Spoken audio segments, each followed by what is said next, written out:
Boa tarde a todas e todos. É com muita satisfação que vamos dar início à nossa série de webinars 2022.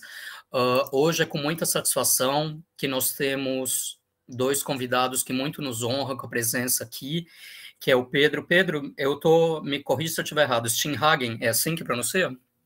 Pedro Steenhagen, que, deixa eu apresentar institucionalmente, um segundo só. Tá com muita janela aberta aqui.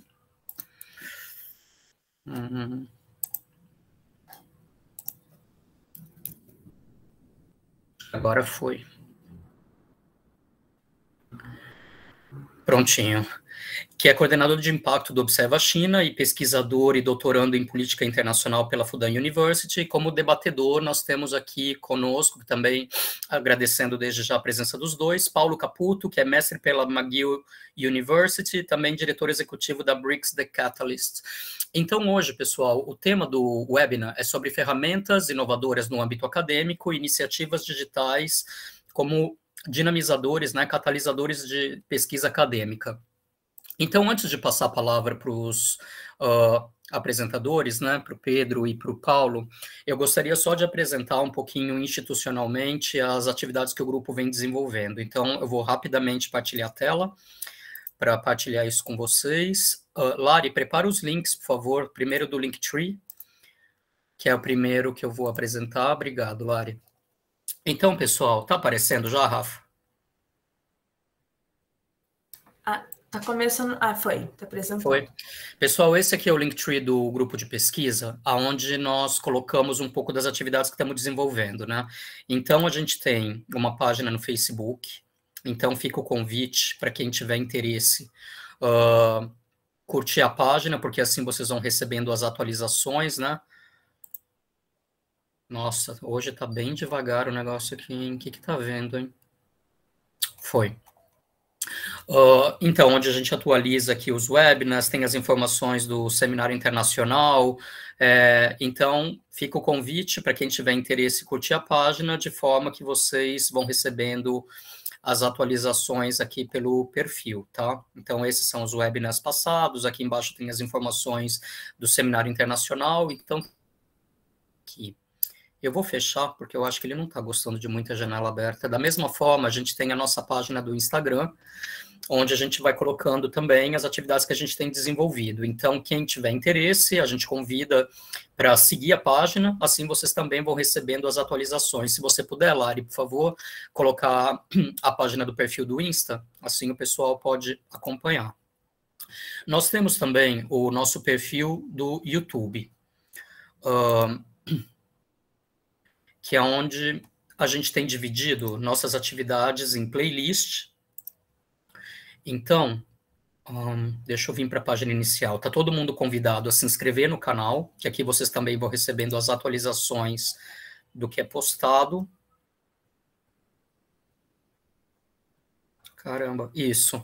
Então, daí aqui tem as informações dos seminários internacionais, a gente tem dividido, por exemplo, as coisas do seminário que foi agora no último setembro, a gente dividiu por palestra para facilitar, então cada um pode assistir, de repente, o tema que tenha mais interesse. Acho que não era aqui, era ir lá na playlist. Deixa eu voltar aqui.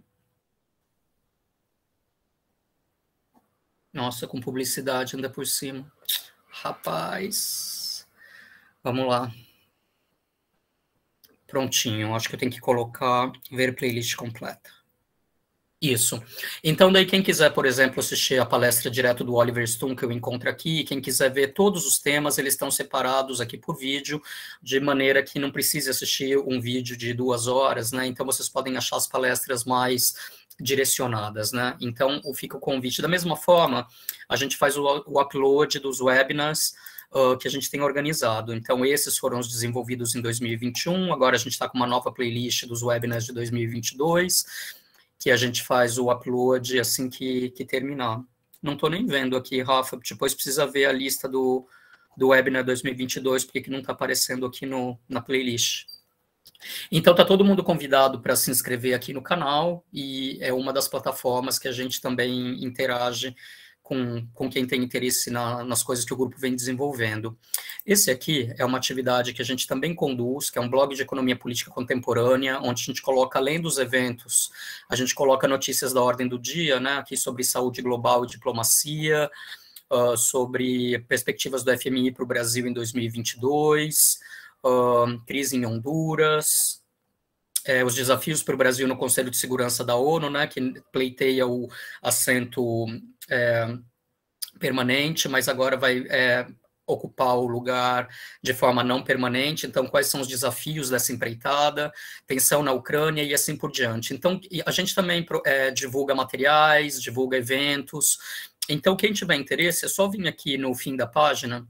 Lari, se você puder colocar o link do blog, é só vir aqui no fim da página e colocar o e-mail aqui na newsletter que vocês vão receber. Não são muitas postagens por mês, são ao redor de 6, de uma maneira que não é um bombardeio de informação. Então, está todo mundo super convidado a interagir conosco nessa plataforma. Temos também o site oficial do grupo de pesquisa, que é no domínio da UF. Então, aqui também a gente coloca os materiais que a gente tem produzido, muita coisa em Open Access. Então, quem tiver interesse no que foi publicado, são e-books do Seminário Internacional, estamos produzindo os e-books do último agora. Então, aqui vocês podem acompanhar também as atividades que a gente tem conduzido, pode ver quem são os integrantes do grupo, que cada um pesquisa, os nossos parceiros institucionais. Vou fazer aqui o lobby dos palestrantes, Observa China, que é o qual o Pedro faz parte, o BRICS The Catalyst, ao qual o Paulo faz parte. Então, quem quiser, muito bem-vindo para interagir conosco nessa plataforma. Esse aqui é o blog do Seminário Internacional, que está indo esse ano para a sua 3ª edição. Então, também, quem quiser se familiarizar com o que a gente tem produzido, tem o vídeo promocional, está muito bem-vindo também para interagir nessa plataforma. Elas estão todas aqui fáceis, né, de acesso no Linktree. Esse é o livro de coletânea que foi resultante do seminário de 2020. A gente está agora produzindo esse material para o evento de 2021, ele está no prelo, deve sair em breve. Então, quem tiver interesse também nessa discussão sobre Estado e instituições, como as instituições têm enfrentado, né, a crise pandêmica, está muito bem-vindo também para acessar esse material. E que mais? Site do 2º seminário. Já foi. E esse é o última das plataformas que eu gostaria de mostrar, que é os anais do evento do último ano que a gente lançou. Foram apresentados quase 100 trabalhos, distribuídos em 4 GTs. Então, isso aqui estão os resumos expandidos em Open Access.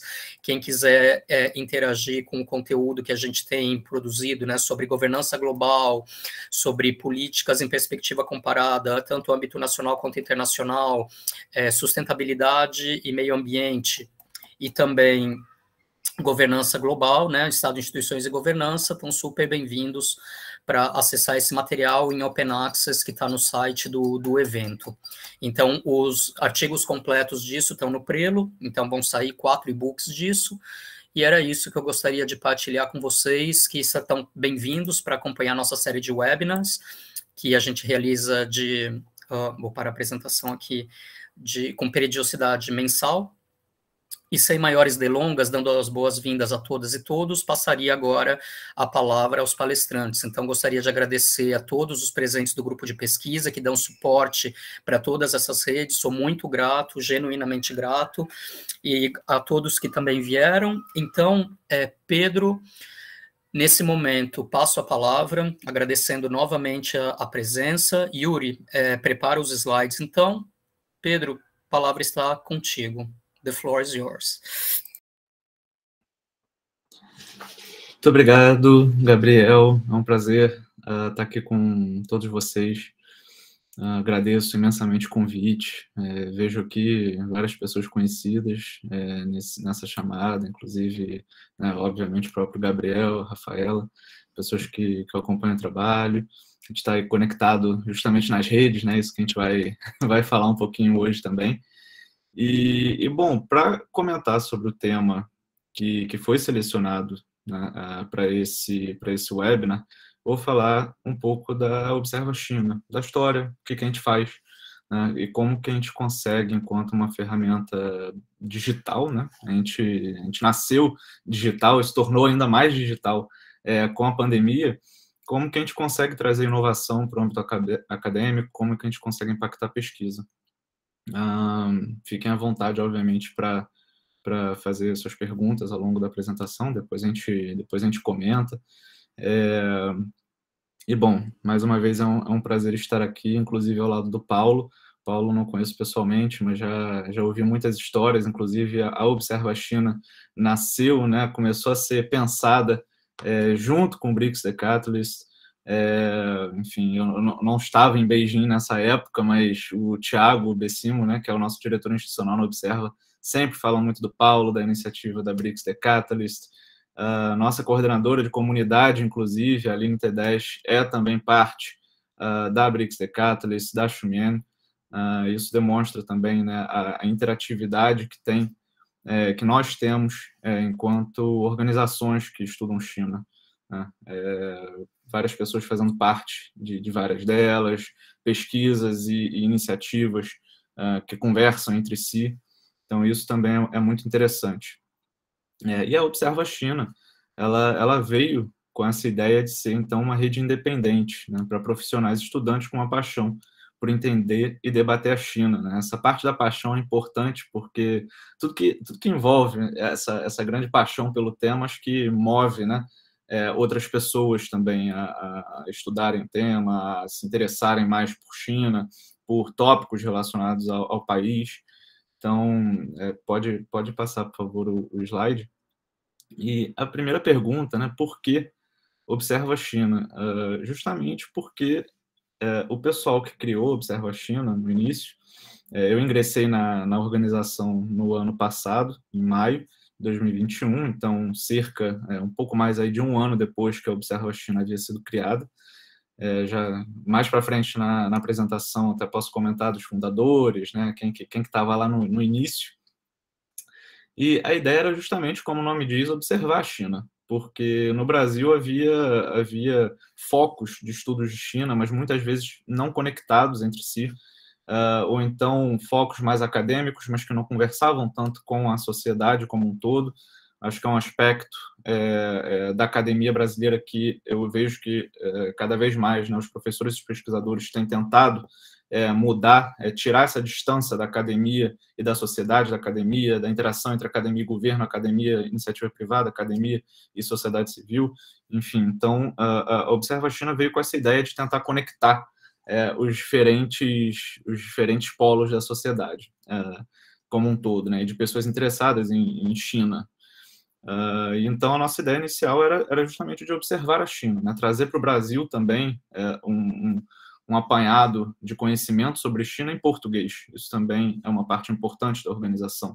Muito do que se falava sobre China era em inglês. Parece que não, porque hoje em dia, né, 2021, 2022, parece que o assunto China realmente explodiu.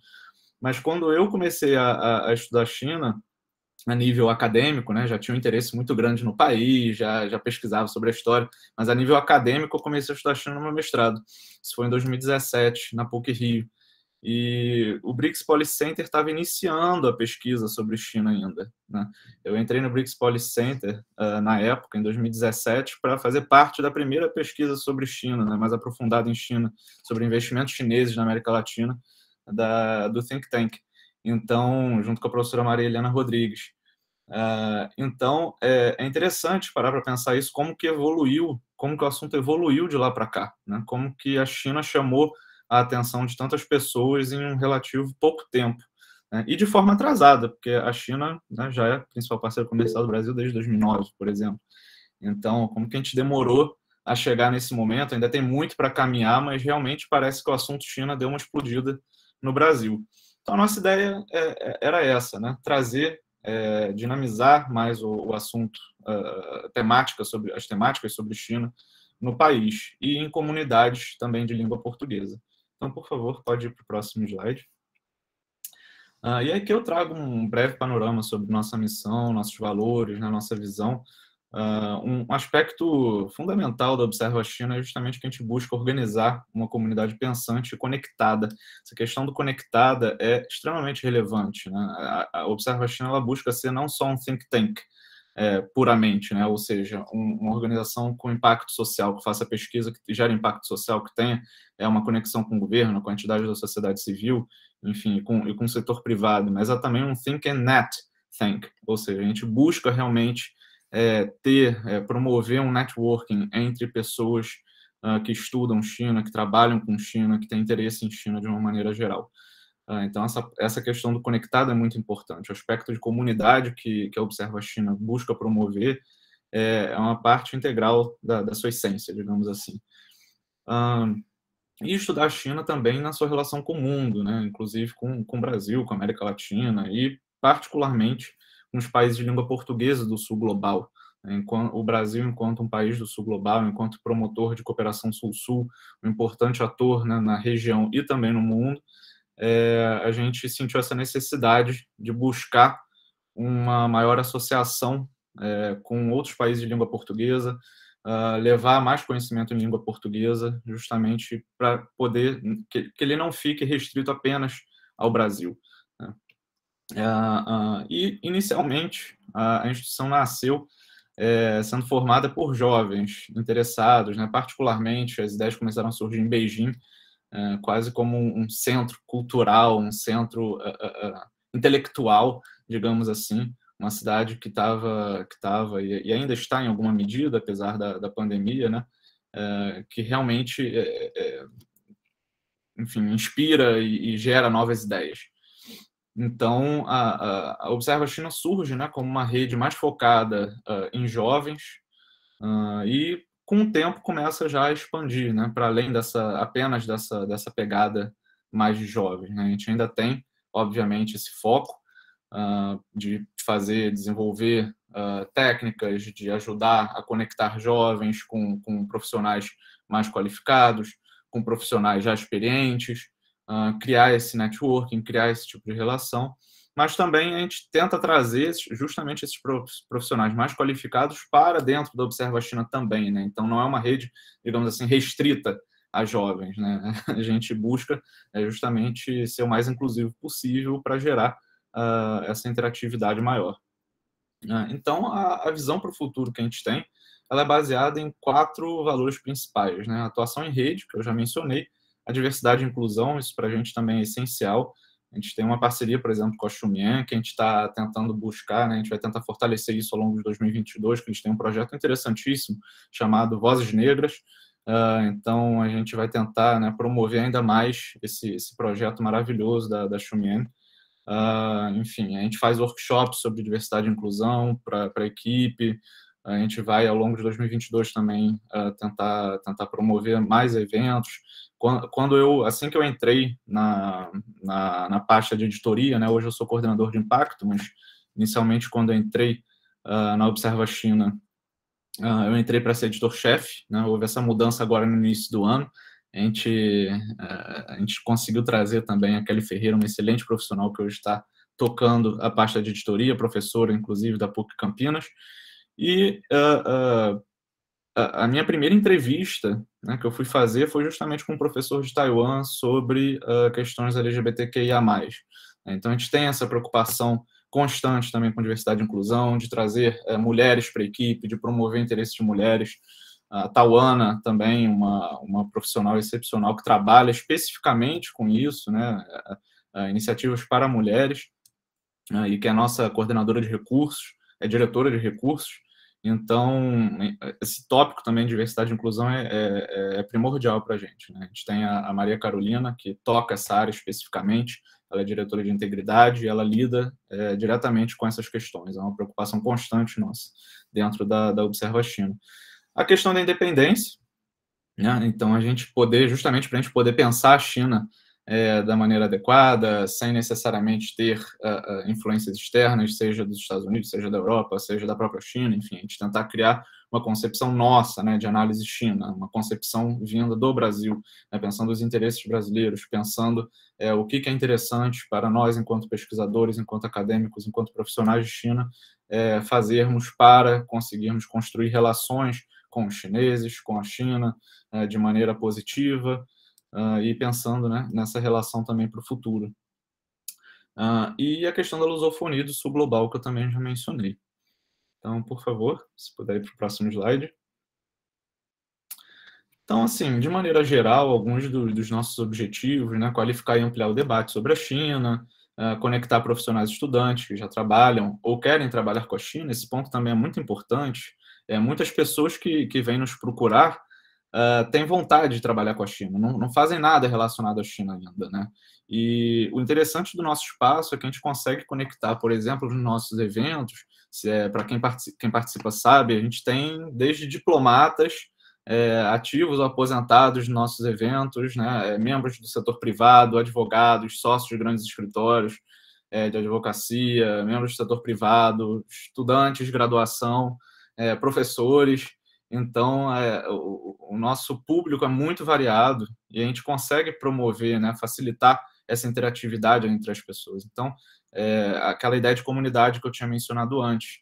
E aí começa a entrar também o aspecto, né, da inovação e do impacto que esse tipo de ferramenta, como Observa a China, né, e a BRICS The Catalyst, tem na atualidade, né? A gente consegue pessoas que estão em diferentes regiões do Brasil, em diferentes cidades, né? E às vezes até em outros países. Eu, por exemplo, no momento estou em Portugal, né? Não estou no Brasil. Temos pessoas da nossa equipe que estão na China, em Xi'an, né? Que é o caso, por exemplo, da Carla, então, que faz parte do time editorial.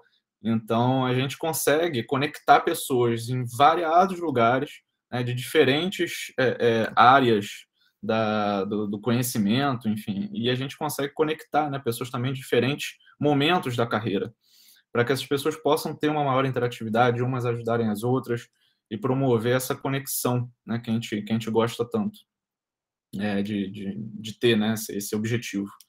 Então, construir uma comunidade aberta, diversa e inclusiva, né, de estudantes e profissionais no campo dos estudos de China, e criar espaços para conexões, recursos de pesquisa e programas que promovam novas vozes e temas na discussão pública sobre China, como eu vim comentando. Por favor, o próximo slide.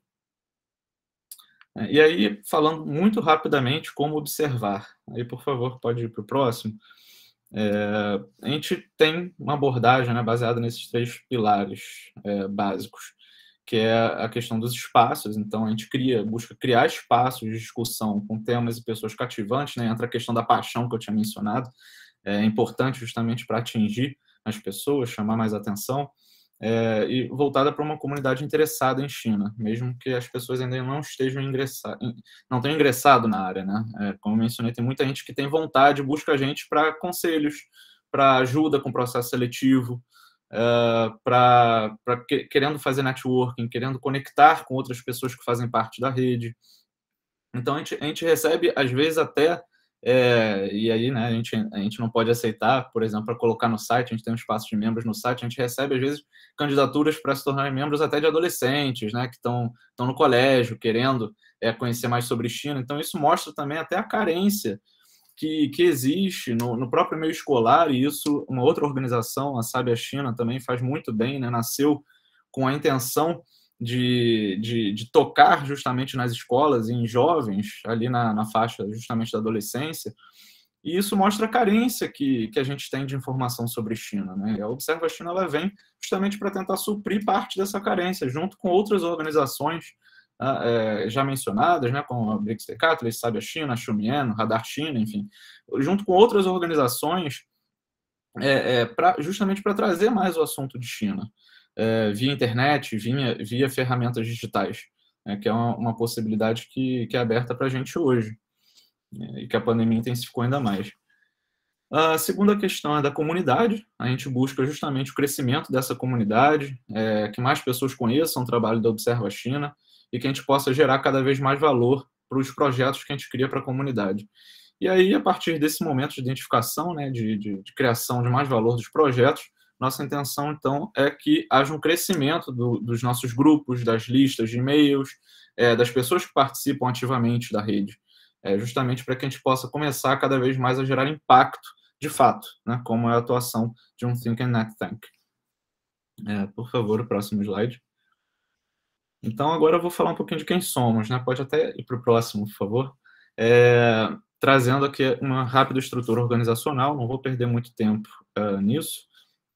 A gente tem, então, 3 conselhos principais, o Conselho Consultivo, no qual fazem parte, inclusive, alguns professores, né, que vocês certamente conhecem, como, por exemplo, o professor Maurício Santoro, a professora Karen Vasques.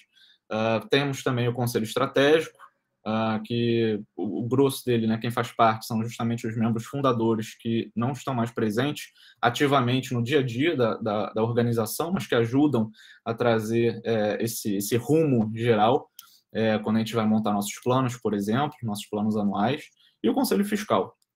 E, além disso, e aí sim, pegando, né, o grosso do trabalho do dia a dia, a gente tem as diretorias e as coordenadorias. Então, temos 4 diretorias principais: a institucional, integridade, programas e recursos. E aí, embaixo dessas, as coordenadorias, né? No caso da institucional, a gente tem comunicação, desenvolvimento e impacto. E no caso de programas, a gente tem a comunidade, editoria, eventos e pesquisa, né? Tanto integridade quanto recursos não tem coordenadorias embaixo delas. E aí podemos ir para o próximo slide, por favor. Esses são os membros fundadores da Observa China, né? 3 deles continuam conosco ativamente no dia a dia, participando do trabalho diretamente, que são o Thiago Beissimo, a Maria Carolina Gama e o Paulo Menechelli. E, bom, os outros continuam, como eu disse, fazendo parte, por exemplo, do Conselho Estratégico, ajudando a gente a direcionar a Observa China de uma maneira mais geral. Podemos ir para o próximo, por favor. E é interessante, né, mostrar isso, porque muita gente olha para a Observa China hoje ainda é gerida, né, e ainda é promovida a partir de trabalhos voluntários, que a gente considera mais que trabalho voluntário, um ambiente quase de startup, né, porque é bastante dinâmico, e a gente tem uma pegada mesmo com a Observa China de construção, né, de levar para frente, de desenvolver como um Think and Act Tank. Então, a gente considera até mais do que um mero trabalho voluntário, né? A gente tem, de fato, vontade de construir a Observa China enquanto organização. E hoje, essa é a nossa equipe geral, né? Como vocês podem ver, a gente tem aí vários analistas institucionais, né? São 3 níveis, né, de trabalho, que são as diretorias, as coordenadorias e os analistas. Então, temos aí o pessoal que lidera as diretorias que eu mencionei antes, o pessoal que lidera as coordenadorias e também os analistas. É um time bastante horizontal, né? Apesar dessa divisão, a gente preza muito por horizontalidade. Então, não há no dia a dia, de fato, né, uma hierarquia muito definida em termos de trabalho, em termos de tarefas, né? Todo mundo tenta se ajudar, às vezes até entre as pastas. Existe inclusive isso é incentivado, né?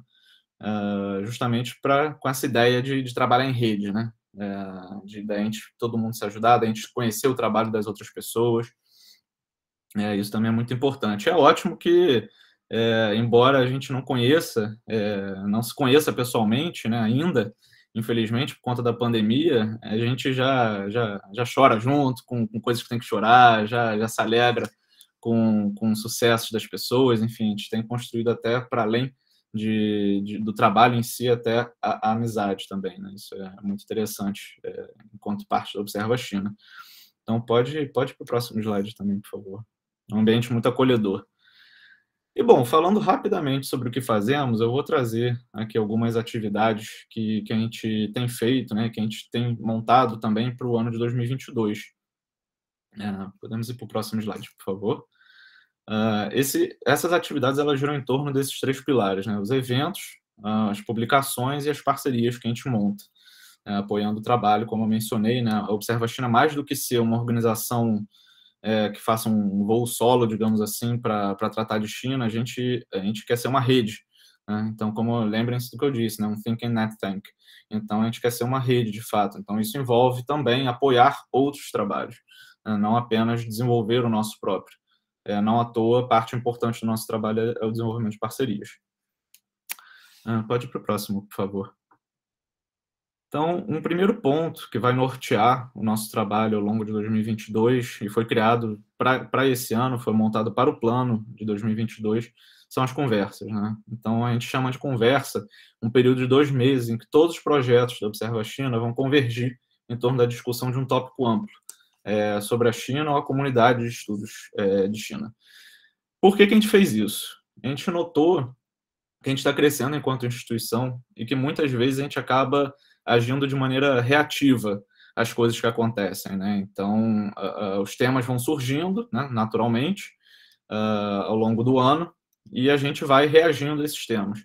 Então, com a criação dos conversas, né, para além do aspecto reativo, que, claro, é importante, pode ser que aconteça um evento, né, no ano que a gente tem que tratar dele, mas, para além desse aspecto reativo, a gente quer também ser proativo. Então, a gente, enquanto instituição, propor temas, né, trazer temas para debate. Essa é a intenção das conversas, né?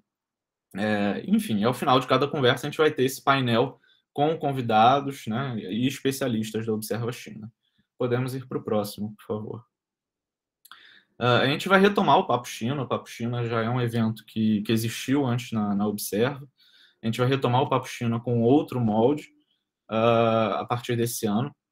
A gente vai mudar também a frequência dos eventos, porque até ano passado, a gente estava tendo evento todo sábado, todo fim de semana, né? E a gente começou a notar que isso estava bastante exaustivo, tanto para a equipe, a gente não conseguia, né? Começou a ter dificuldade de ter encontros mais estratégicos enquanto instituição, quanto para as pessoas que estavam participando desses eventos, né? Acho que está todo mundo já cansado da pandemia também, ficar olhando para o computador, aí sábado ainda por cima de manhã, que é um horário ótimo que a gente consegue pegar mais pessoas, né, por um lado, mas também sábado de manhã. Então, a gente resolveu botar a frequência dos eventos para uma frequência quinzenal, em vez de ser uma frequência semanal. E aí o Papo China vai entrar, né, nessa onda, com encontros, a princípio, fechados, né? Pode ser até que alguns deles sejam abertos ao público, mas, em geral, os encontros Papo China vão ser fechados para a comunidade. Então, com aquela ideia, a gente começar a construir, de fato, projetos fechados para a nossa comunidade, começar a desenvolver mais a nossa comunidade enquanto Observa China. E aí a ideia é fomentar justamente uma discussão horizontal, né, sobre variados tópicos e experiências. O Papo China não é um evento em que teremos um palestrante, né, a pessoa vai falar por tanto tempo e aí depois há uma interação com perguntas e respostas. A intenção do Papo China é que haja, como o nome diz, né, um papo mesmo. Então, quem quiser falar, pode falar, que haja uma troca muito grande entre as pessoas presentes, claro que sempre com um fio condutor, mas que haja esse espaço mais aberto, né, para que as pessoas que estejam lá presentes possam ter essa troca e até esse contato com o convidado especial que tiver lá, né? Como a gente disse, a gente tem pessoas que são diplomatas, que são membros do setor privado, da sociedade civil, então dá a chance de membros da nossa comunidade terem contato, fazerem networking com essas pessoas, né, e entre si. Podemos ir para o próximo slide, por favor. Bom, e o nosso evento mais tradicional é o Observa Convida, né? Que ele tem um formato em inglês também, o Observa Invites.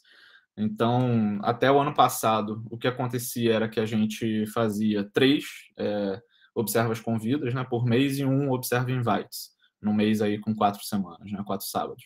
Essa era a estrutura. Todo mês ter um Observa Invites, mas os eventos realmente serem mais focados na língua portuguesa, até por aquele aspecto, né, que a gente valoriza a lusofonia, que eu mencionei no início.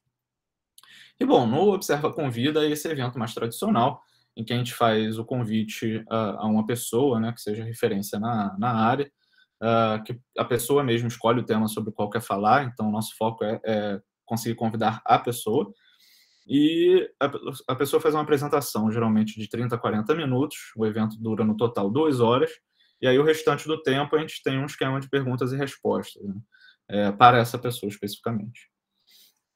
E nesse meio tempo a gente já conversou com várias pessoas, incluindo, né, a Adriana Bidenur, Ronaldo Lemos, Tatiana Prazeres, a Lê Amazônia, a Isabela Nogueira, o Evandro Carvalho, Boadier e Kaiser Koa, né, são alguns exemplos de pessoas com as quais a gente já conversou. Então vejam aí que tem muitos professores, né, nesse âmbito também. Podemos ir para o próximo. Em termos de publicações, a gente publica artigos. Então, por exemplo, no ano passado, enquanto eu ainda estava em editoria, eu recebi, né, de livre e espontânea vontade, que foi ótimo, porque demonstra assim, como que a Observa já está conseguindo ter um impacto, inclusive fora, né? Eu estive na FUDAM, onde hoje eu faço meu doutorado para um curso de verão em 2018, e uma pesquisadora do Centro de Estudos dos BRICS, da FUDAM, que eu conheci lá, obviamente, me mandou uma mensagem querendo publicar um artigo na Observa China, né? Achei aquilo ótimo, interessantíssimo. Então, a gente teve nosso primeiro artigo publicado por uma pessoa de fora da equipe, né? Essa questão das publicações, ela começou quando eu entrei na Observa, isso começou em maio, e esse artigo foi publicado em novembro. Então, como que teve um impacto relativamente rápido em termos de publicação, né, de interesse das pessoas de publicarem. E as pessoas começaram a perguntar, né, como que fazia para publicar junto com a Observa China. Então, até para esse ano, a gente pretende lançar uma chamada pública, começar a abrir também para que membros da comunidade e especialistas em geral possam publicar na Observa China, trazendo suas pesquisas acadêmicas, seus textos, né, ideias, artigos que não necessariamente são acadêmicos, para que a gente possa ter um crescente impacto, tanto na academia em si, quanto na sociedade como um todo. Além disso, a gente tem nossas entrevistas, que são feitas de maneira mensal. Então, a gente seleciona, né, algum pesquisador ou pesquisadora, professor ou professora, né, membro da sociedade civil, do setor privado, enfim, do governo, que a gente considere como relevante para uma entrevista naquele mês. Vamos atrás da pessoa e aí fazemos a entrevista, né? Que pode ter um modelo tanto escrito quanto ao vivo mesmo, que enfim, por alguma plataforma digital, né, de vídeo. Então, a gente já teve temas variados, né? Então, já conversamos, por exemplo, com a Michelle Raton sobre direito internacional e China, já conversamos com o professor Maurício Santoro sobre literatura chinesa, que é um tema que ele gosta muito. Eu já entrevistei minha professora do Oi China Mandarim, que é uma escola de mandarim no Rio de Janeiro, para falar sobre o centenário do Partido Comunista da China. Então, é um repertório assim, de gente muito interessante. Já falamos também sobre jazz chinês, né? Então, os assuntos são bem variados. E em 2022, né, como eu mencionei, a gente pretende, então, lançar essa proposta justamente para trazer mais gente conosco nessa empreitada de publicações, né, e nos debates que envolvem China. Podemos ir para o próximo, por favor. Eu vi aqui uma mensagem rápida aqui do Gabriel, né, falando sobre o futebol chinês, e foi ótimo. O Emanuel, ele é meu colega daqui, né? Eu estou em Aveiro, aqui em Portugal. Ele acabou de obter o título dele de doutor aqui pela Universidade de Aveiro, justamente fazendo uma tese sobre futebol chinês. Uma pessoa, gente boníssima, e muito, muito inteligente. Assim, o trabalho dele sobre futebol chinês e soft power é excepcional. Para quem não conhece, pode procurar. O Emanuel Leite Júnior, é ótimo ele. Enfim, em termos de pesquisa, né, a gente vai ter duas divisões principais, que são um grupo de análise. A gente já tinha um grupo de pesquisa ao longo do ano passado, e aí a gente vai agora, em 2022, fazer algumas modificações, né, nesse pessoal que faz pesquisa na Observa China. Então, a gente vai ter, de um lado, o grupo de análise, que vai ser um espaço de discussões de alto nível entre especialistas e pessoas convidadas para o debate, e o grupo de especialistas em si, né, que vai ser uma espécie de programa que a gente vai lançar em breve, né. Esse grupo de especialistas vai ter algumas subdivisões, com especialistas residentes, especialistas não residentes. Não vou entrar em detalhes por enquanto. O importante, eu acho, agora é justamente para falar que a gente vai ter esse espaço, né? Então, a gente está tentando justamente ampliar o impacto acadêmico que a gente pode ter, incentivar pesquisas, né? Por enquanto, como eu disse, a gente ainda trabalha de maneira voluntária, mas a gente tem vontade de, no futuro, por meio de captação de recursos, investir em pesquisas, né? Incentivar novos pesquisadores, enfim, a promoverem a sua pesquisa, o seu tema. Então, essa é a intenção. Eu pessoalmente acho que isso é muito importante, especialmente no momento que a gente vive no Brasil, né, de corte atrás de corte de pesquisa, enfim, uma situação bastante problemática, para não dizer outra coisa. Então, a gente tem esse olho também, né, para o contexto brasileiro e para as necessidades do país, né, com uma constante fuga de cérebros, com dificuldade dos pesquisadores. Então, a gente quer também, no futuro, poder apoiar esses trabalhos, poder apoiar pesquisadores que se interessem sobre China, inclusive com recursos financeiros, né, com alguma espécie de apoio, para além de um apoio institucional. É claro que isso a gente está sendo bastante ambicioso, mas é uma vontade, assim, acho que de todos na equipe. E tudo começa com esse grupo de especialistas. Então, por enquanto, um apoio institucional, né, para que a gente possa dar uma vitrine, para que a gente possa ajudar no networking, justamente das pessoas interessadas em fazer parte desse grupo, né, e promoverem suas pesquisas, né, participando dos eventos, participando de publicações, trazendo pessoas também da sua rede para dentro do Observa China, conhecendo outras. Então, essa parte vai ser realmente essencial, né, para a gente poder ter esse incentivo à pesquisa e impactar. Isso vai desde jovens pesquisadores, como eu disse, que estão querendo começar a sua caminhada de China, até profissionais já estabelecidos, né, na academia, no mercado, enfim. Essa interatividade é ótima, inclusive, né, ao nosso ver. Podemos ir para o próximo slide, por favor. Bom, atualmente, né, parcerias mais formais que a gente tem são com a Xumian e com a SupChina. Então, como eu mencionei mais cedo, né, a nossa vontade, por exemplo, de apoiar cada vez mais o projeto Vozes Negras, da Xumian. Eles montaram também um guia de estudos de China, né, que teve participação de membros da nossa equipe.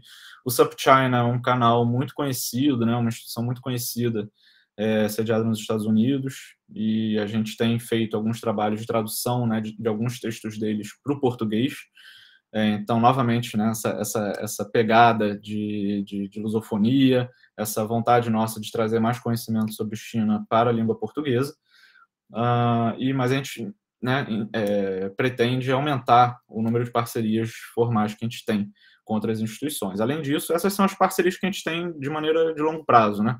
Mas, claro, a gente apoia também eventos, apoia grupos, apoia, enfim, programas, faz participações em alguns cursos. Então, por exemplo, no ano passado, né, o FRJ, a Faculdade Nacional de Direito, fez um curso de extensão sobre China, e a minha antiga professora, a minha antiga orientadora, né, de monografia, a Carolina Araújo, me chamou para fazer parte desse curso de extensão. Aproveitei, né, a Observa China como um todo apoiou o curso, tivemos outras pessoas da equipe também fazendo parte, por exemplo, o Paulo Menechelli.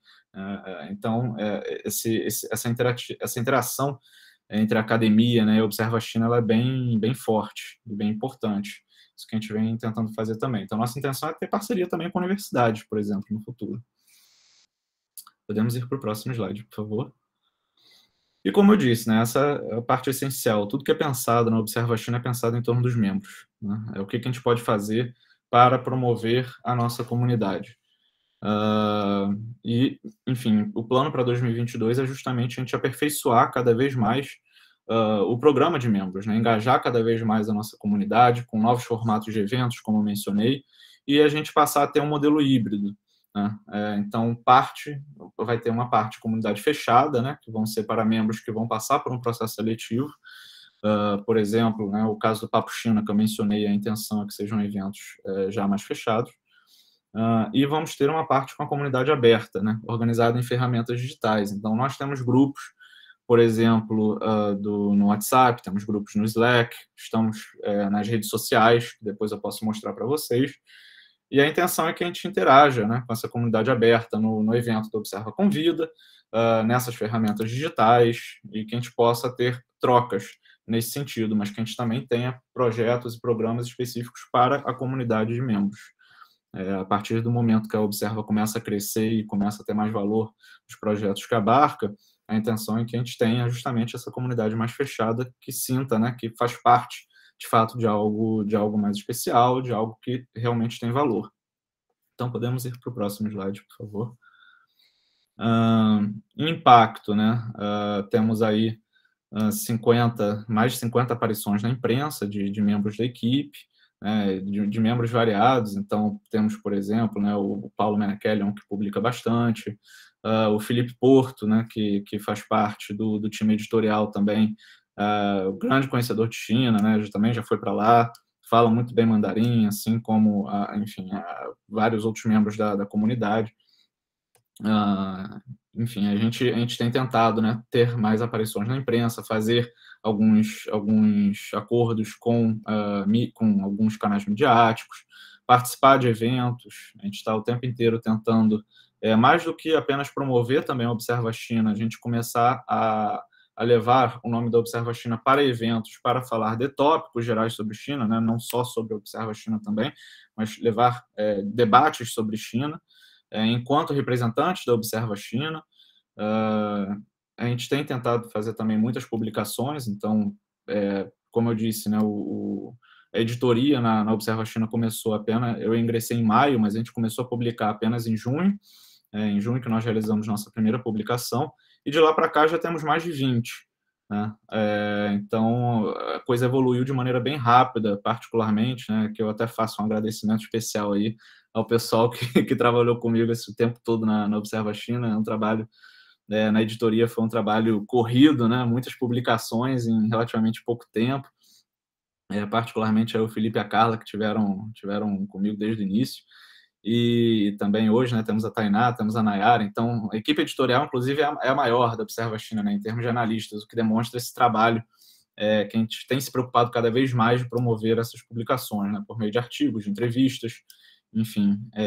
E temos também o nosso boletim, que era mensal e agora fica com a nossa equipe de comunicação e passa a ser quinzenal. Então, a gente ali traz, né, é um dos canais principais que a gente aproveita para divulgar novos projetos, para divulgar trabalhos da equipe, trabalho de membro da comunidade, eventos. Então, esse boletim, né, tem mais de 3.000 pessoas que assinam, então a gente consegue ter um impacto relativamente bom em termos de presença, né, e de divulgação também de trabalhos de outras pessoas. Temos mais de 400 pessoas na nossa comunidade, entre grupos de Slack, WhatsApp, pessoas inscritas, né, na newsletter, no boletim da Observa China. E, para fechar, né, a gente sempre gosta de trazer essa frase do Matias Alencastro, que foi publicada na coluna da Folha de São Paulo, né, que ele menciona, então, no final de 2020, que os poucos avanços chegam por golpes de gênio, como Observa a China, lançada recentemente por uma turma de jovens obstinados. A gente espera que a gente consiga continuar aí, enfrentando as dificuldades que o Brasil tem imposto para a gente, em termos de pesquisa acadêmica, em termos de presença, né, de debates sérios sobre China, que infelizmente têm sido envolvidos, né, em muitos preconceitos, coisas que afetam inclusive a comunidade chinesa no Brasil. Enfim, esses últimos dias, né, a gente teve frases, né, e pronunciamentos absurdos, enfim, de membros de podcast, que eu prefiro nem mencionar o nome, mas então tem sido um ambiente bastante desafiador, né, particularmente para a gente tratar de China, né? Muitas pessoas que estudam China no Brasil relatam perseguições, né, nas mídias. Então é um ambiente bastante desafiador para a gente, mas a gente espera que com essa pegada de rede que a gente tem, a gente consiga vencer nessas barreiras que querem nos impor xenofobia, homofobia, racismo, machismo, enfim, a gente quer conseguir atingir cada vez mais pessoas, né, trazendo uma discussão séria sobre China e sempre em comunidade, sempre em rede, né? Então, esse pensamento bastante focado em cooperação, bastante focado em uma construção de comunidade efetiva. Então, podemos ir para o próximo, por favor. Aqui eu deixo os contatos da Observa China. Então, temos presença no Instagram, no Twitter, no LinkedIn, tem nosso e-mail também para quem quiser entrar em contato. E o nosso site, né? O nosso site, que em breve teremos muitas novidades também, até em termos de site, com uma nova apresentação, vai ser ótimo. Eu convido vocês a conhecerem lá esses nossos canais. A gente publica, né, como eu disse, não só coisas da Observa China, mas compartilhamos também iniciativas de outras instituições e de outros pesquisadores e pesquisadoras. E, por fim, o último slide, por favor. eu deixo também os meus contatos para quem quiser falar comigo. Eu sou bastante acessível, inclusive eu adoro. Vira e mexe pipoca, né? E-mail na minha caixa, LinkedIn, de pessoas querendo estudar na China ou querendo saber como é que é o processo seletivo, querendo tirar alguma dúvida de China. Eu adoro, gente. Às vezes eu estou numa correria, eu demoro um pouco para responder, mas, assim, uns 2 semanas a um mês, né? Mas se está num período muito difícil, mas eu adoro conversar, engajar com as pessoas, é sempre um imenso prazer. Então, quem quiser pode mandar mensagem mesmo, porque eu adoro falar com todo mundo. China é aquilo, né? É uma paixão. Como diz o embaixador Marcos Caramuru, a China é um vício, né? Então, puxa vida, ficarei feliz aí em bater papo com vocês também. E obrigado mais uma vez pela presença, obrigado pelo convite, Gabriel. E Paulo, agora acho que é a sua vez, vai ser um prazer poder te escutar também. Bom, gostaria muito de agradecer ao Pedro. Yuri, 1 minuto antes de você partilhar a tela, gostaria de só fazer uns comentários pontuais. Pedro, você falou tanta coisa interessante, mágica, né, Rafa, para nós que somos do GPEA, porque parece projetos paralelos com muita característica siamesas, assim, porque são muitas coisas parecidas em criar um ambiente, vamos dizer, fraterno, onde um se alegre genuinamente, né, pelo sucesso do outro, onde tem uma cordialidade pautada pela horizontalidade no grupo. Isso tudo é muito... Então, honrei muito quando você falou tudo isso, do Gender Balance, que é outra plataforma que também o GPEA leva em conta. Hoje nós vamos falar com o Paulo, que gentilmente topou substituir a Aline, mas a gente sempre busca nos webinars fazer esse mix, né, de colocar a plataforma do Gender Balance junto. Eu tenho 2 perguntinhas para colocar, mas eu vou deixar para colocar ao final. Karina, obrigado por estar aqui, que é nossa convidada do próximo webinar, que eu vou apresentar ao fim da sessão, mas não pega o exemplo do Pedro, é que o Pedro, ele abusa, que ele é tão envolvente na fala, que eu não tive nem coragem de falar que ele tinha passado, mas não utiliza isso. Inclusive, Paulo, por causa disso, eu vou ter que te pedir uma cortesia a gente tem o intuito aqui de sempre terminar por volta das 7h30, então eu vou te solicitar, se for possível, ficar dentro dos 20 minutos, porque daí a gente tem um espaço para debate, que é das funções, né, da gente organizar isso aí e poder interagir com quem vem prestigiar o evento. Antes, então, de passar para o Paulo, a quem agradeço por ter vindo, Rafa, vamos então fazer um registro, pessoal, todo mundo que puder, abram as câmeras, né, que a gente faz um registro dos nossos webinars, então, vamos lá. Isso, pessoal, convido então todo mundo que puder abrir a câmera só por 1 minutinho, só para a gente tirar essa foto. Então, eu vou esperar só um pouquinho, vou contar, né, de 3 a 1 e aí a gente tira o print, tá certo? Então, vamos lá, hein? 3, 2, 1. Eu acho que foi, então. Tá ótimo, gente. Obrigada. Rafa, obrigado. Então, sem maiores delongas, gostaria, então, para falar com a gente sobre essas ferramentas digitais como catalisadores, né, para já usar o gancho do Bricks Catalyst de pesquisa acadêmica, Paulo Caputo. Passo, então, a palavra. Obrigado, Pedro. Eu vou dirigir a minha pergunta ao final. Paulo, a palavra está contigo. Obrigado, Gabriel. Vou tentar ser o mais breve possível. Obrigado, Pedro. Obrigado pelo convite. Acho que a gente não combinou, mas seus últimos 5 minutos foram excelentes para exemplificar o porquê da gente ter criado o Bricks The Catalyst. Como você comentou, tudo isso começou em Beijing, 2019, pré-pandemia. Eu fiz parte do meu mestrado lá, e quando eu cheguei na Tsinghua, que é uma das universidades mais bem colocadas da China, encontrei alguns brasileiros e é muito legal ver, né, eu trago boas notícias aqui. A gente é muito bem formado, a gente é muito capaz como brasileiro, assim, a gente é muito capaz mesmo, sabe? A gente tem muita formação técnica, não digo todos, né, porque isso também, as desigualdades sociais, né, não é exclusivo da sociedade, se replica também na academia, mas quem tem a experiência de alcançar esse tipo de coisa, geralmente é muito bem formado. E aí algumas coisas me chamaram a atenção enquanto eu estava lá na China, né? Enquanto você está lá com estudantes internacionais, você pergunta para um alemão como ele chegou lá? Ele vai te contar uma história, você pergunta para outro alemão, ele vai te contar bem provavelmente a mesma história, e o outro alemão também, né? Existe um programa chamado Erasmus, que funciona para toda a União Europeia, e assim, é um caminho consolidado de experiências acadêmicas internacionais. Você vai conversar com um americano, geralmente também é mais ou menos parecido, e quando você vai conversar com um brasileiro, cada história é uma, né? Assim, um conseguiu porque foi fazer um curso de verão, o outro conseguiu porque um dia ouviu falar de não sei quem, o outro porque o primo, o outro, né? E o que acontece, isso para alunos também é verdade para professores. O que acontece é que você só vê o resultado final de quem conseguiu chegar, né? Mas, como todo processo, existe uma perda enorme nesse processo que é altamente ineficiente, né? E eu vou usar o exemplo do Pedro aqui, mas não é particular. O Pedro, né? Exatamente, o retrato do que a gente acontece hoje, não é só para a China, é para tudo. O Pedro se colocou à disposição, então é um cara que tem conhecimento, que já foi, sabe como fazer e está super disponível para compartilhar informação. Qual é o problema? O problema é que só vai acessar o Pedro quem estava escutando ele falar aqui no webinário, e hoje são 34 pessoas, né?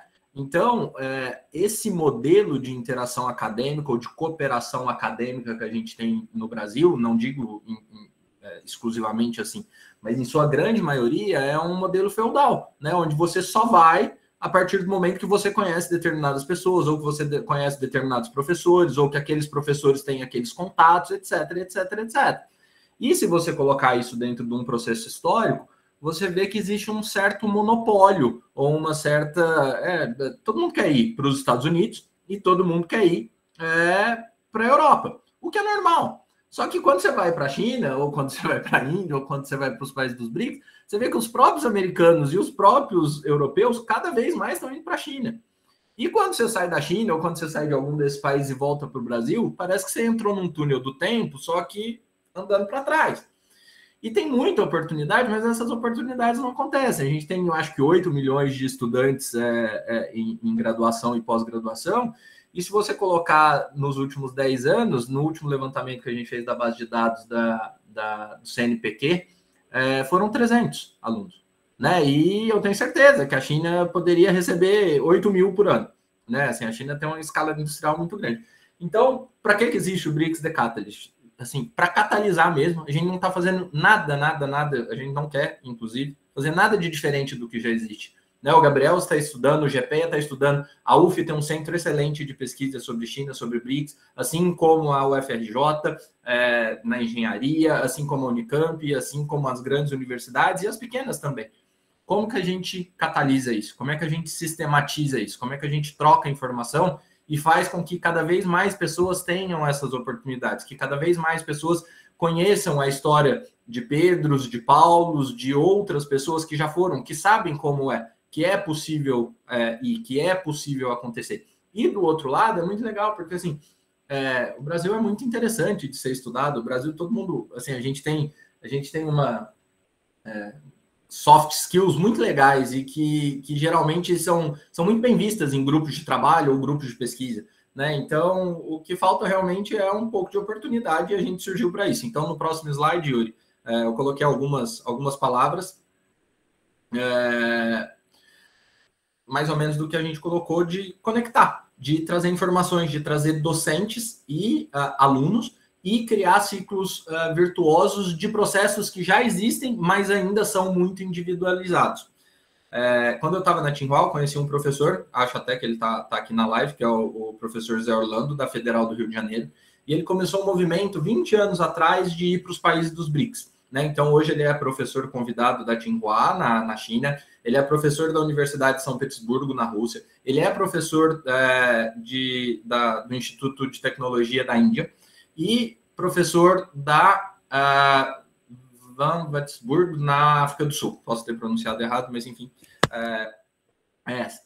E ao longo do tempo ele foi mandando alunos. Né? Então, coisas interessantes para falar aqui sobre cooperações acadêmicas.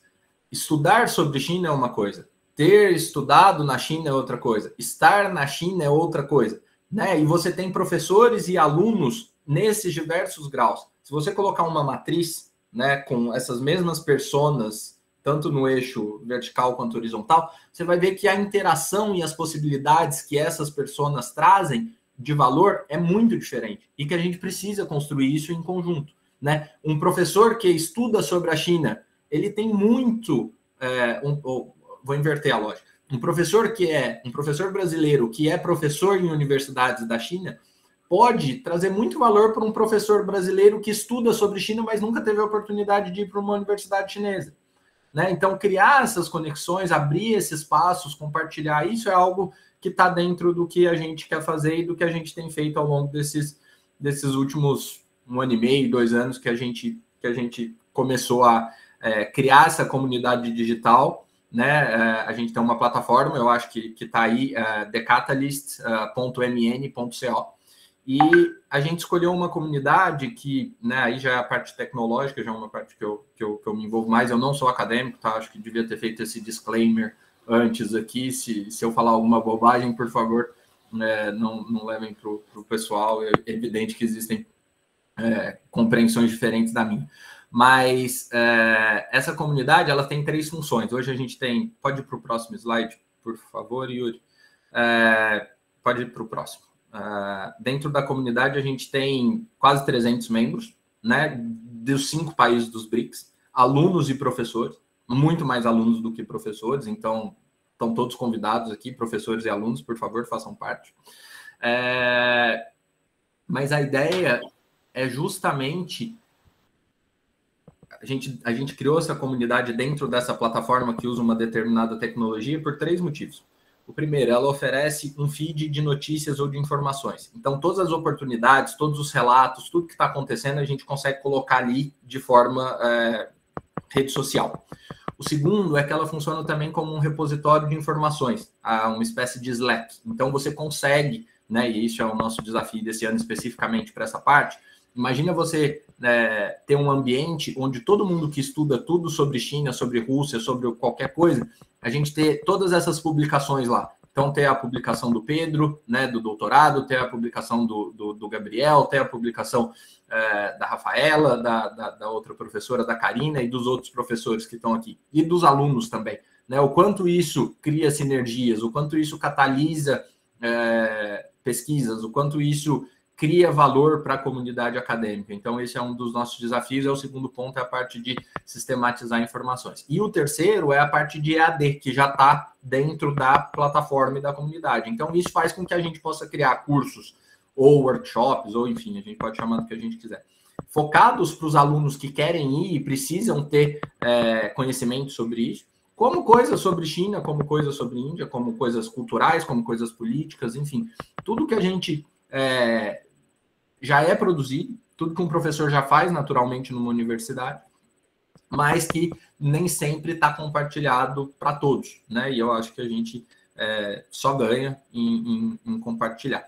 Geralmente, e aí falando também da academia, né? Geralmente, quando um professor vai nesse processo de internacionalização ou começa alguma iniciativa nesse sentido, ele tem mais desafios do que... ou ele tem muitos entraves, né? Geralmente significa só mais trabalho. E a gente está tentando fazer uma comunidade que evite esse tipo de percepção, que seja o contrário, que seja cada vez mais facilidades, que traga cada vez mais visibilidade para o trabalho e para a pesquisa, que traga cada vez mais facilidade em encontrar cooperação, que traga cada vez mais facilidade em acesso financeiro, acesso à bolsa, acesso a fomento.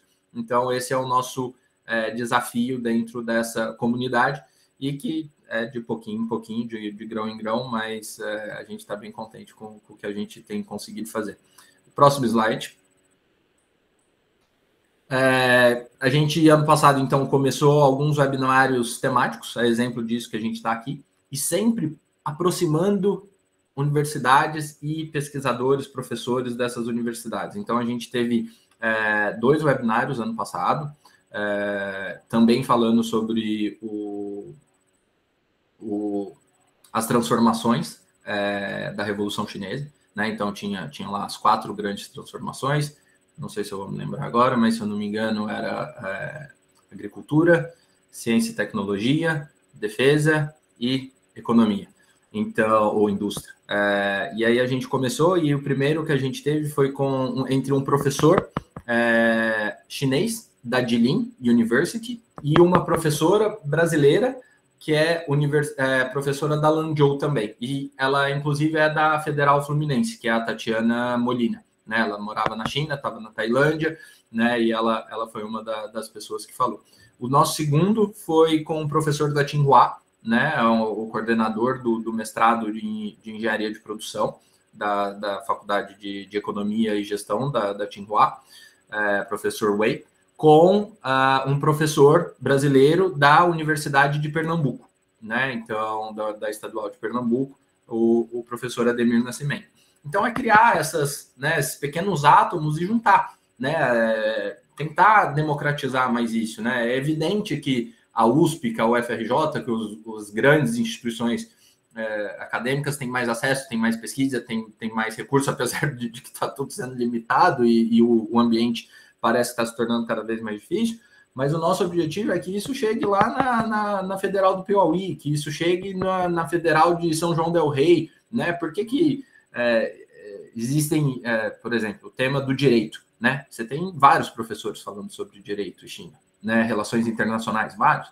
né? A gente não tem tantos professores falando sobre agricultura ou agronomia, e a China ou agricultura, o setor agrícola representou 34% do PIB ano passado, e a China é o maior parceiro, né? Então, por que a gente não discute isso com tanta ênfase ou com tanto destaque igual outros? Né? Por que a gente não vai para a Federal do Mato Grosso? Né? Eu tenho certeza que tem bons alunos lá, bons professores lá, e que podem conversar com Índia, com China, com Rússia, com África do Sul, de igual para igual, e criar oportunidades, e fazer com que cada vez mais brasileiros possam ir. E é engraçado, né? Essa história de fuga de cérebro.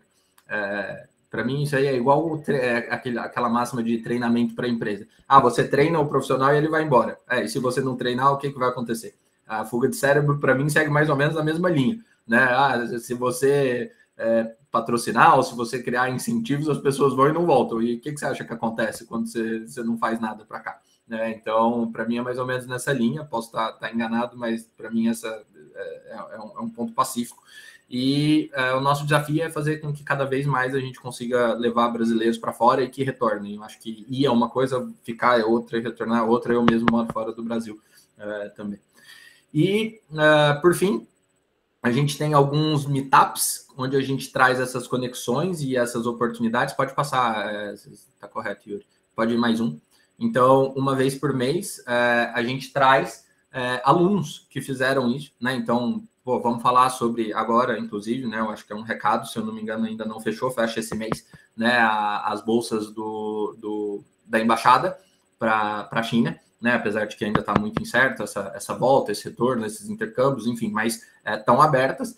E aí a gente tenta trazer, a gente traz estudantes que receberam essa bolsa, né? Justamente para compartilhar, para contar como foi, quais foram os documentos, qual foi o processo, quanto tempo demorou, precisava de proficiência, em qual língua, em como, né? Quando você entra no site da embaixada, onde você acessa as bolsas, como que você consegue preencher os formulários, enfim, não é uma coisa tão simples, né? Tem um conhecimento a ser compartilhado, tem uma expertise de quem já foi e que a gente tenta trazer e compartilhar. Então, acho que tem mais um slide do FlexPath, que também traz essas oportunidades, né? Geralmente eles compartilham gente do mundo inteiro que foi para a China ou para outros lugares e que estão compartilhando alguma informação, contando de como eles foram, por que foram, né? O que aconteceu. E geralmente é aí que você quebra alguns paradigmas e descobre algumas coisas muito legais. Por exemplo, o nosso último meetup foi com um menino da Federal do Rio de Janeiro, inclusive, que foi para a Índia, no Instituto de Tecnologia da Índia, que é a melhor universidade da Índia, né? E uma das melhores universidades do mundo. E o custo de vida dele em Mumbai, vivendo dentro da universidade, era muito mais barato do que viver no Rio de Janeiro, sem pagar a faculdade. Então, quando você começa a trazer isso, quando você começa a colocar luz nisso, né, quantas pessoas às vezes não vão para fora porque, né, acham que é muito caro, né? Então, nem sempre, né? Nem sempre. Acho que se você viver na África do Sul, se você viver na Índia, em alguns lugares da China ou em algumas condições da China, esse valor você acaba vivendo até mais barato. Então, é isso que a gente faz um pouco, 5 e 13. Enfim, dentre os meus pontos aqui, que mais? E aí, por último, eu vou falar alguns casos práticos do que a gente já fez. Então, existe uma interação hoje dentro do Instituto de Tecnologia de Mumbai, uma professora Swati, que é a chefe do departamento de design deles. Então, ela está construindo um site em colaboração com alguns membros do BRICS The Catalyst. Então, isso foi uma coisa muito interessante que veio por esse professor, que é o José Orlando, e está acontecendo.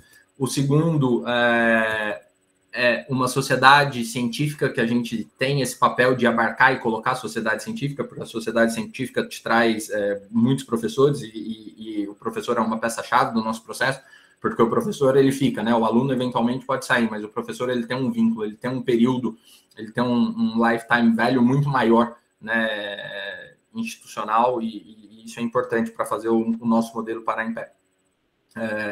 Então, uma sociedade científica de ergonomia, né, que também trouxe professores, e também existem pesquisas sobre ergonomia acontecendo. Tem os webinários que a gente comentou. Esse professor Wei, ele é o orientador de um mestrando que fez o estágio dele dentro do BRICS The Catalyst. Então, também existe essa possibilidade de fazer o estágio dentro da plataforma, né? Fazer algum projeto específico que tem a ver com o teu mestrado e com o que você está estudando dentro da plataforma. E, por fim, algo recente, que aí tem a ver mais com Rússia, e aí o porquê dos BRICS também, né? Só puxando um pouco, porque senão fica muito China. Na verdade, China e Índia estão puxando o BRICS de uma forma muito diferente do Brasil. Muito diferente. Muito diferente. As coisas aqui, não sei por quê, ou por quem, ou como, né? Parece que, ou talvez, parece que foi dito que o BRICS não vai funcionar. E quando você vai para outros lugares, a percepção e as iniciativas são totalmente contrárias a essa direção, né? Tá acontecendo, e de forma bastante intensa, né? E de novo, a gente acaba ficando, talvez, com um cap aí de oportunidades, por essa falta de estrutura, por essa falta de unicidade em processos, de forma pragmática de tocar a ciência e tecnologia. Mas, enfim. E aí, essa última iniciativa é que a Universidade de São Petersburgo, e aí dentro do BRICS tem um braço que é o INBRICS, que é para tratar de municipalidades, né? Então, coisas que estão sendo feitas em municípios, né, e que tem o poder de cruzar fronteiras e ser aplicadas em outras coisas. E isso tem tudo a ver com academia, isso tem tudo a ver com sair do ambiente acadêmico puramente e chegar e aterrissar, né? A gente tem um território que é um continente, que tem muita coisa acontecendo em muito lugar do Brasil e que tem valor, assim como em outros países, e que precisa chegar aqui, ou que pode chegar aqui, ou que pode ter valor aqui. Então, criar essas pontes, criar essa institucionalidade, para que a gente compartilhe cada vez mais oportunidades, experiências, levem pessoas e consiga fazer o objetivo do BRICS The Catalyst, que é ser uma ferramenta com alguns produtos específicos para estudantes, para professores e para empresas. Essa é a nossa estrutura, mas dentro de algo maior, uma ferramenta política, uma ferramenta de internacionalização, uma ferramenta de cooperação acadêmica, que é o que a gente está construindo, bloquinho por bloquinho, produto por produto, começando do mais simples para o mais complexo, e de forma colaborativa e digital também. Então, acho que o último slide é isso. Perguntas, acho que a gente vai concentrar as perguntas no final, então fica aí o que mais chamou a atenção. Convido vocês a entrar na comunidade, a participarem, a ver, lá tem um feed já com alguns relatos, né? Alguns não, vários. Então, de repente está lá a universidade que você quer ir, um professor que você gostaria de conversar, uma experiência que você gostaria de conhecer sobre Índia, sobre África do Sul, sobre Rússia, sobre China. E acho que tem mais algum slide. A gente também está crescendo a nossa equipe, então entra lá, em breve a gente vai divulgar nossas vagas. Então, se você quer participar ou conhece alguém que gostaria de fazer parte disso. E eu acho que tem mais um, o último, mais bonito de todos. É isso. A gente não vai tirar um print, já foi feito, mas eu imaginei que a gente pudesse tirar um no final com todo mundo sorrindo. É isso, e vou te dar 2 minutos a mais, Gabriel. Paulo, muito obrigado pela explanação super interessante. É com muita honra que a gente recebe você e Pedro, porque são parceiros institucionais do grupo de pesquisa, então isso para nós é muito estimulante de ter uma rede colaborativa, como vocês também têm mencionado. E ressaltando também o que o Pedro falou, né, que muitas vezes quando a gente vai estudar fora, o orientador ele fala disso, né, de to be passionate, de você ter paixão por aquilo que você está fazendo, né, que quanto mais você está vinculado com o tema por um interesse genuíno, maior é a frutificação daquilo, né. Então é muito legal ter trazido todos esses pontos que vocês apresentaram. A gente realmente tem uma limitação de tempo. A gente brinca dentro do grupo que quando abre o webinar, a gente entra no universo paralelo, porque o tempo voa, ninguém entende como, e quando a gente vê, já está na hora de encerrar. Então, eu quero agradecer a todo mundo que ficou com a gente até agora. Eu ainda vou colocar algumas questões para juntar com as considerações finais. No finalzinho, eu quero dar um recado institucional breve também para encerrar.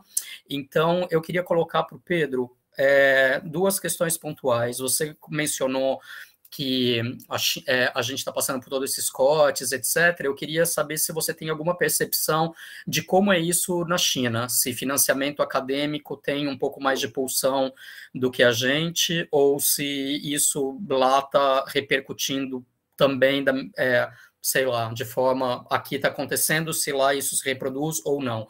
E a outra pergunta, vocês têm todo esse trabalho voluntário, o GPEA, da mesma forma, a gente vem por to be passionate pelo grupo, agora eu queria saber se vocês têm algum tipo de financiamento para o site, para a parte estrutural de vocês, ou se tudo aquilo também vocês fazem, vamos dizer, entre vocês mesmos, ou se tem algum apoio para isso.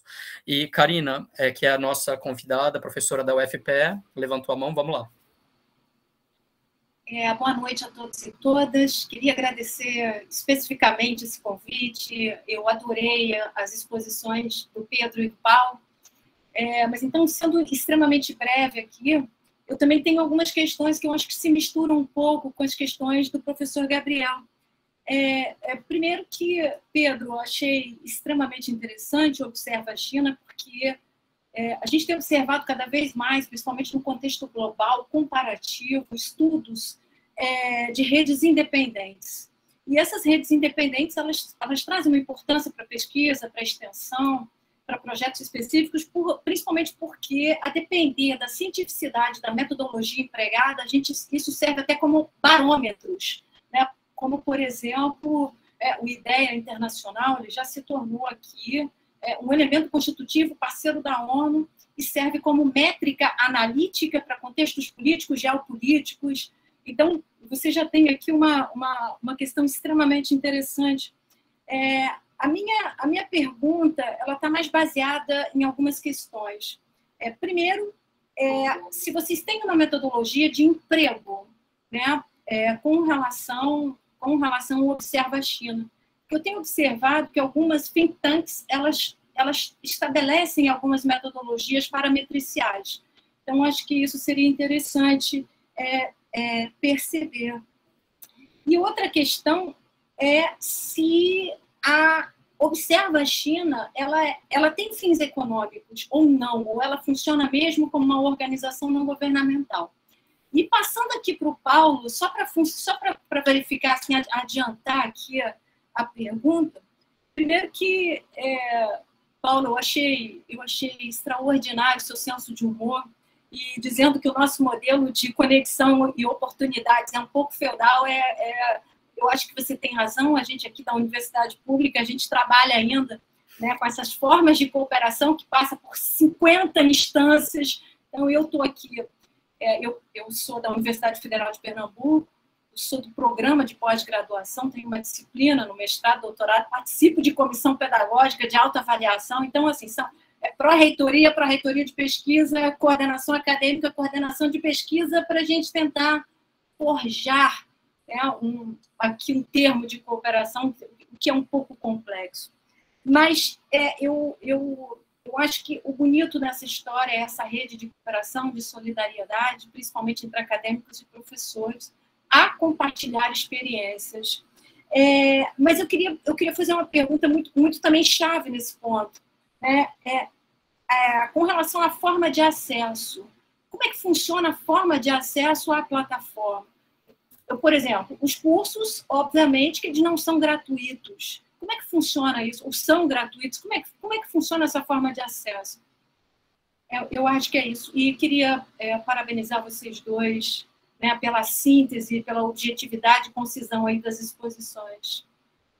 Bom, agradecer muito a Karina, e só para finalizar esse rol das perguntas, a Rafa, ela colocou também um comentário, ela queria saber, Pedro, se...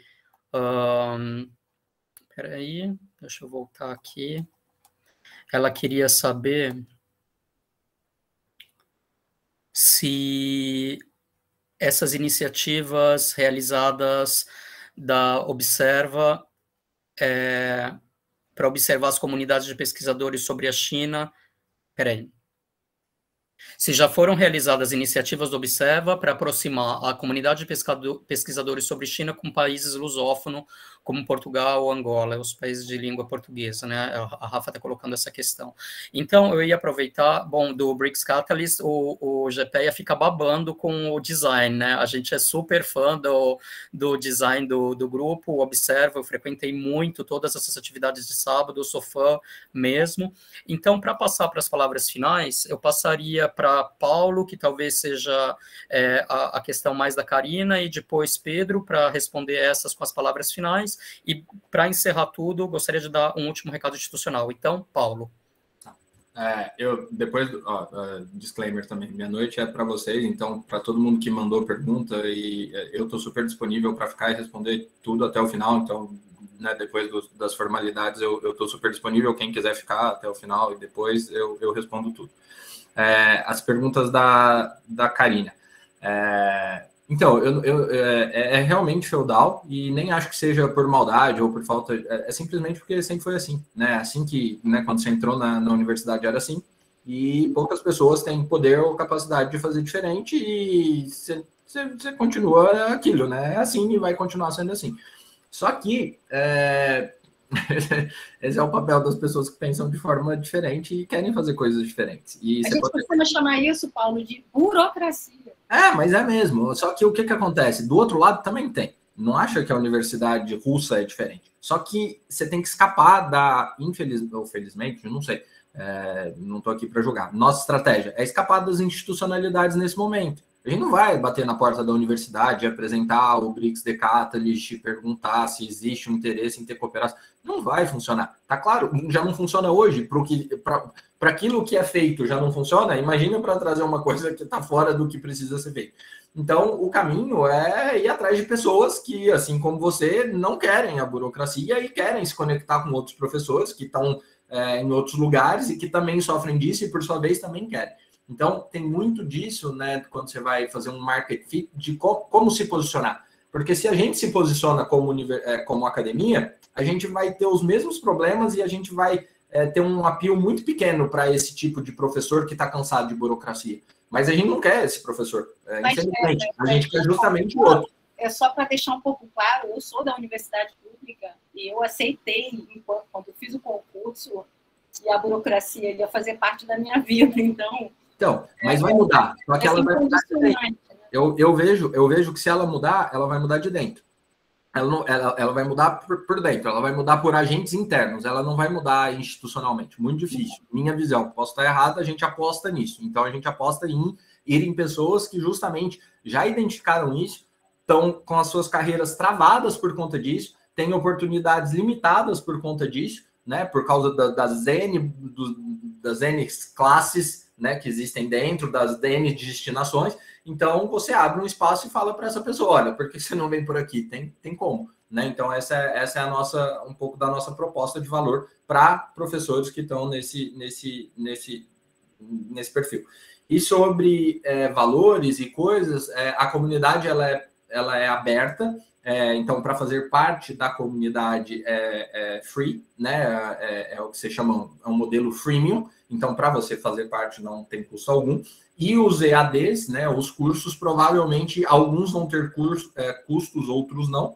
E o que você pode fazer é aí algumas parcerias. Então, você, sei lá, imagina que você cria um curso sobre China, ou Índia, ou Rússia. Você pode bater na embaixada e falar, você não quer patrocinar 100 bolsas? Né? E aí, teoricamente, você não vai cobrar do teu usuário final, mas isso está sendo pago por alguma entidade que vê valor nisso e em oferecer isso de forma gratuita ou para aqueles que não têm acesso. Então, assim, o modelo de pagamento e a forma de receita são coisas dissociadas e a gente trabalha isso por nível de produto que a gente tem no guarda-chuva. A gente não trabalha isso de forma institucional para fazer ou não parte da comunidade, porque você consegue extrair mais valor e precificar de forma correta para cada um dos indivíduos, ou para cada um dos teus produtos, ou para cada um dos teus parceiros. Então fica mais fácil e mais flexível, e para a gente é isso que interessa. Muito legal, Paulo. Inclusive, eu acho que 2022 estamos todos sendo exercitados a encontrar soluções. A gente vai por um caminho, vê que não deu, já não tem tempo. Você já tem que ir pela tangente para ver um plano B ao pulo, né? Não estamos tendo possibilidade de titubear muito. Então, muito legal essa flexibilidade, que isso vai ter que ser em todos os setores, né, laborativos. Pedro, vamos lá para as considerações finais e se você puder tangenciar as perguntas. A palavra está contigo. Claro, vou tentar ser o mais breve possível, que eu estou vendo aqui que já está no horário do webinar, né? Antes de mais nada, queria agradecer mais uma vez, professora Karina, professor Gabriel, pelas perguntas, e parabenizar o Paulo pela excelente apresentação também, além do ótimo humor, adorei tanto os cachorrinhos fofos quanto... era o Sr. Wilson, né, eu acho, do Denis Pimentinha, sensacional, adorei. E acho que o Paulo falou duas coisas, né, que eu queria só exaltar. Primeiro, a importância dos BRICS, que eu concordo. Acho que vai continuar sendo importante, crescer. E a segunda questão, né, dos intercâmbios. Às vezes, eu já conversei com pessoas que comentam, né, olha, eu acho que eu nunca vou conseguir fazer um intercâmbio no exterior. E aí entra a importância gigantesca, né, da BRICS Decathlist, assim. Eu acho que vocês fazem um trabalho sensacional nesse sentido. E é o que a gente falou, a gente até pessoalmente também sempre tenta ajudar sempre que possível, né? Justamente para levar essas pessoas, que muitas vezes elas não sabem, né? Que às vezes é mais barato lá fora, enfim, tem ótimas bolsas. E com isso eu conecto com a primeira pergunta do professor Gabriel, sobre o financiamento, né, acadêmico na China. Existem, a meu ver, né, a China hoje é um dos melhores destinos em termos de... Bom, hoje está com a pandemia, as fronteiras estão fechadas, né? Tanto que eu estou em Portugal, vim para cá num acordo com a FGV, que é onde eu faço pesquisa também, no Núcleo de Estudos Brasil-China, junto com o professor Evandro Carvalho, que é inclusive professor também da UF, e aí acabei ficando, né, porque minha família também reside aqui, mas estou esperando a fronteira da China reabrir, né, para conseguir ir para lá. E a China é uma das principais fontes de financiamento em termos de pesquisa acadêmica hoje, né? Tem ótimas oportunidades de bolsa para graduação, para mestrado, para doutorado, enfim, para pesquisador visitante, enfim, para pós-doc. Então, a China tem muitas oportunidades, vale a pena ficar de olho nos sites das universidades, acompanhar iniciativas como, por exemplo, o BRICS Decathlist. Existem muitas coisas boas na China em termos de financiamento, com bons salários, né, boas quantias de bolsa, para além da experiência fantástica, né? A China é um país que a gente se apaixona, e é um país maravilhoso, assim, de se viver por vários aspectos. A segunda questão, né, o financiamento na Observa China, a gente, por enquanto, não tem. Realmente o trabalho é totalmente voluntário, a gente tem a intenção de fazer uma captação de recursos, e até, né, como eu mencionei, quem sabe no futuro até de apoiar outras iniciativas, de apoiar pesquisas. No momento a gente não tem, uma coisa... A Observa China começou a se institucionalizar mais, e aí já respondendo também a questão da professora Karina, ela começou a se institucionalizar mais em 2021. Então, a gente está ainda em um processo de montar metodologias de maneira mais institucional, né, de ter efetivamente documentos. Então, o plano que a gente fez para 2022 foi o primeiro plano mais sólido, né, mais profundo em relação ao trabalho que a gente precisa ter. A Observa foi criada em 2020, então ainda é muito recente. Em 2020, ela funcionou num modelo mais freestyle. 2021 começou a haver uma institucionalização um pouco maior, até porque o time começou a crescer também. E aí, pronto, quando a gente enxergou isso, a gente falou, bom, tem que começar a institucionalizar, né? Mais as coisas. Então, no momento, a gente ainda não tem... a gente tem alguns documentos de metodologia, a gente tem alguns documentos, né, que orientam a nossa atuação. A gente vai, né, ter, por exemplo, um termo de privacidade, a gente vai ter termos de diversidade e inclusão, a gente tem hoje já um processo que é feito na contratação, né, voluntária, mas, enfim, quando a gente inclui alguém na equipe, a gente tem todo um processo que é feito, um processo na hora da saída também. Então, existe, né, de alguma forma, uma orientação geral, metodologias mais pontuais, mas ainda não temos algo mais substancial. Isso é alguma coisa que a gente quer construir. Começou a construir em 2021 e vai continuar construindo em 2022, caminhando cada vez mais para uma crescente institucionalização da Observa. Né? Fins econômicos, né? Não temos. A nossa ideia é permanecer sem fins lucrativos, por exemplo. Então, justamente para a gente poder apoiar, né, outros projetos, enfim, começar a ter uma atuação mesmo como um think tank, um think and act tank. Iniciativas lusófonas, né? A pergunta da Rafaela. A gente ainda não tem nada específico, novamente por esse motivo, hein? É uma ambição para o futuro, né? A gente tem algumas atuações, então, por exemplo, eu agora estou em Portugal, tento fazer algumas pontes, né? Em janeiro, eu tive a oportunidade de fazer uma palestra na Universidade de Aveiro, então, não era sobre a Observa, né? Era sobre desenvolvimento chinês em relação Brasil-China, mas a gente sempre aproveita e traz a Observa China. Eu notei que quando foi a primeira palestra presencial que eu participei desde o início da pandemia, né? Então foi até ótimo, deu para matar um pouquinho da saudade. E eu notei que quando, né, acabou a palestra, teve um momento de coffee break e o pessoal veio assim super interessado na Observa, né? Começaram a fazer perguntas sobre a Observa China, então isso foi muito bom. Eu acho que começa a ter essa interação maior, né, com países de língua portuguesa. É a nossa intenção para o futuro, começar a trazer gente também para evento, né, aqui de Portugal, por exemplo. A gente já tem alguns nomes, já que eu estou aqui. Eu devo escrever, né, o capítulo de um livro esse ano com uma pesquisadora chinesa que também está aqui em Portugal, fala muito bem português. Então, a ideia é a gente começar a ter iniciativas também voltadas para países de língua portuguesa, né? E, por fim, eu vi que tinha uma pergunta aqui que eu achei muito importante sobre a questão de resistência de acadêmicos, né, por ser alguma coisa fora de universidade. E, por incrível que pareça, não teve resistência, né? Pelo contrário, assim como a professora Karina mencionou, né, o pessoal recebeu de braços abertos para fugir um pouco dessa burocracia mais excessiva, de uma excessiva institucionalização, né? A gente sempre tenta ter algo mais flexível. Eu acho que o pessoal recebeu isso de braços abertos. É claro que no início, né, quando a gente lança uma organização, a coisa é um pouco mais difícil, porque está no início, as pessoas não conhecem direito, não sabem que o trabalho é sério, né? Então, é uma construção de imagem também, para a gente conseguir começar a fazer parcerias de maneira mais sólida, a chamar pessoas também mais renomadas para eventos. Então, claro, isso tudo é uma construção.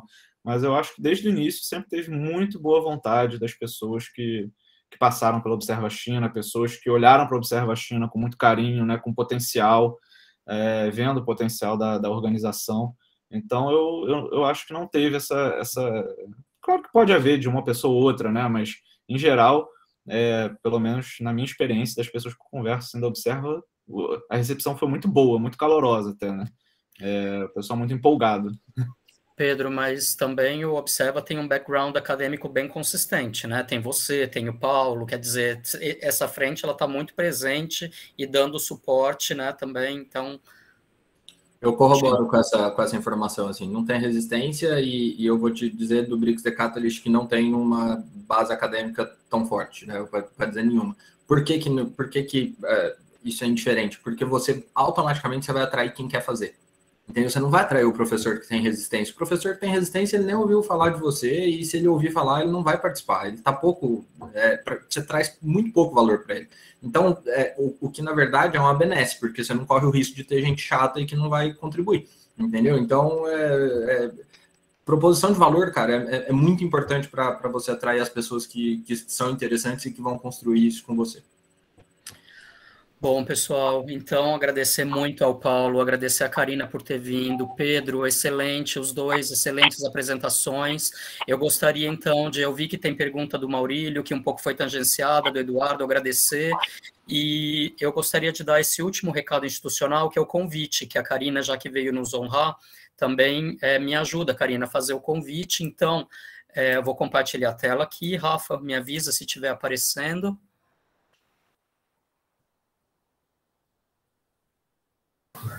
Está começando, agora funcionando. Então, deixa eu achar esse aqui. A gente tem muita satisfação e honra de apresentar para vocês o próximo webinar. Então, Lari, se você puder colocar o link de inscrição, o dia e a hora, né, dia 16 de março, às 18, sobre populismos e democracia no século XXI.